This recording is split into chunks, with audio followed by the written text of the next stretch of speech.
Corporate Art Task Force proudly introduces the young, talented artist Mahnoor Shah, whose work brings a diversity of philosophy and unique interpretations of reality to art. Mahnoor Shah is a graduate in communication design from National College of Arts.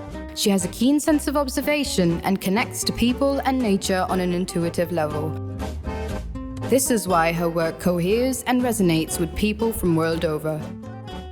The themes of her paintings revolve around nature, culture, heritage, performing arts, calligraphy, and experiences from everyday life. Mahnoor's works add life to any interior. This is why her paintings have been bought and displayed not only in people's homes, but also honored to be featured at Hollywood NBC Universal Studios for the movie Fast and Furious 7, Rhode Island Philharmonic Orchestra and Music School,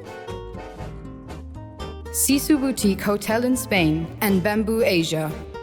Mahnoor paints in all mediums, be it watercolors, oil, to acrylics. Her strokes depict her detailed observation of the subject.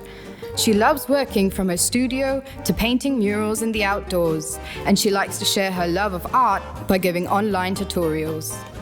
In order to connect to this artist directly, you can contact her at artist.mahnoorsha@gmail.com.